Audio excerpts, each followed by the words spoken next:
자녀 넷을 홀로 키우는 A씨는 일주일에 2번꼴로 편의점을 찾습니다. 막내딸 앞으로 지급되는 아동급식 카드로 식료품을 살 수 있기 때문인데 지난해보다 10% 이상 가격이 올라 가장 싼 도시락이 4,000원부터 삼각김밥도 1,000원이 넘습니다. 덤을 끼워주는 것 위주로 골라도 금세 지원 한도가 꽉 찹니다. 양을 따져야 되니까 제일 싼 거. 이제 애들이 오늘 2개 먹고 싶잖아요. 2개 먹지 마. 내일 하나 먹고 오늘 하나만 먹어. 이렇게. 5식구 앞으로 나오는 기초생활수급비는 200만 원 남짓, 몇 년째 제자리 걸음입니다. 월세 100만 원 내면 한 달 살림 꾸리기가 빠듯해 자연스럽게 가장 지출 비중이 큰 식비부터 줄이고 있습니다. 재작년 같은 경우에는 좀 고등어 같은 것도 올라올 수 있고 이제 그걸 할 수가 없는 거예요. 김치에다가 물 말아서 먹고 김치 볶음 같이 한 가지 김치 하나 가지고 한 달을 이제 버텨야 되는 거예요. 소득 하위 20% 가구는 가처분 소득의 40% 이상을 식비로 지출하고 있습니다. 수급비의 거의 80% 정도를 식비로 사용을 하세요. 가장 오래 먹을 수 있는 장아찌라든지 김치 위주로 좀. 이런 상황에서 먹거리 물가가 고공행진하다 보니 코로나 기간 소득 상위 20%의 식비 지출액은 1.7% 늘어난 반면 하위 20% 가구는 무려 20%나 증가했습니다. 꿈을 꿀 수 있었잖아요. 이제 꿈이라도 다 포기하는 거예요. 그냥 하루만 버티자. 하루 버티면 일주일이 되고 일주일이 버티면 한 달이 되고 한 달이 버티면 1년이 된다. 전기, 가스, 수도요금, 교통비 등 필수 생활비 부담은 갈수록 커져 식비를 줄여서라도 고물가를 버텨내야 하는 저소득층 생계의 위협 요인이 되고 있습니다.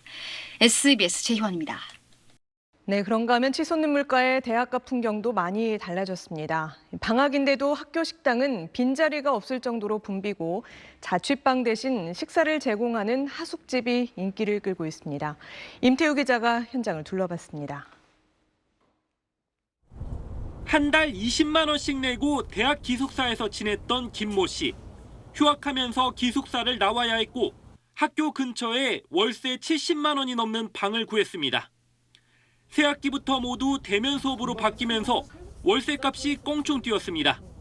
김 씨는 며칠 전부터 아르바이트 자리를 알아보고 있습니다. 일단 학생들이 사는 데인데 너무 부담이 되는 가격이잖아요. 수입이 없는 사람이 한 달에 75만 원씩 낸다는 게 빨리 돈을 벌어야겠다는 압박이 이제 계속 생기는 것 같아요. 학생 식당은 방학인데도 빈자리가 없을 만큼 붐빕니다. 4,000원짜리 고기덮밥, 5,000원짜리 육회 비빔밥이 인기 메뉴입니다. 학교 밖 식당에서 한 끼 해결하려면 10,000원은 써야 하다 보니 주머니 사정이 넉넉하지 않은 학생들에게 그나마 위안이 됩니다. 그래서 막 엄청 싸다 이런 식당은 딱 생각은 안 나는 것 같고 그냥 해봤자 그냥 프랜차이즈 좀 서브웨이 이런데 개강하면은 또 학식을 자주 먹게 될 것 같기는 해요. 식비에 가스, 전기료까지 줄줄이 오르자 자취보다는 하숙집을 선택하는 학생들도 많아졌습니다. 대학가 한 모퉁이를 빼곡하게 메운 하숙집 광고들. 몇몇 곳에 전화해봤더니 벌써 계약이 다 끝났습니다. 아유, 다 나갔네요. 왜 임대서 전화해요? 왜냐면 우리는 일요일 날도 밥도 컵라면도 갖다 놓고 죽도 갖다 놓고 음료수도 갖다 놓고 과일이고. 공부하랴 취업 준비하랴 부담이 적지 않은데 치솟는 물가에 대학생들 한숨이 깊어만 갑니다. SBS 임태우입니다.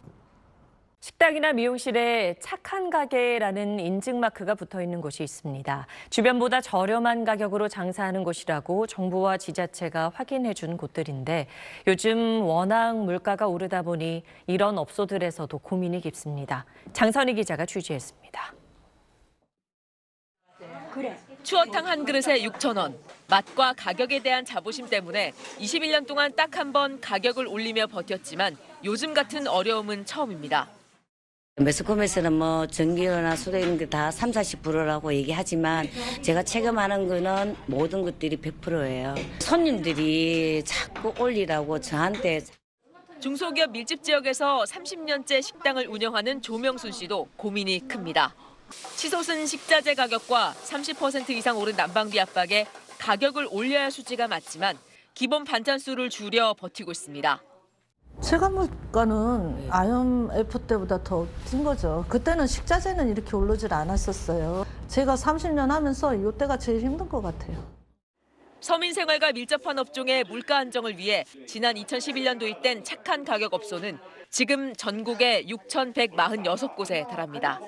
지역의 같은 업종과 비교해 가격이 저렴한지와 영업장 위생 청결도, 종사자 친절도 등을 평가해 정부와 지자체가 인증마크를 주는데 선정되면 종량제 봉투나 상수도 요금 감면 같은 혜택을 받습니다.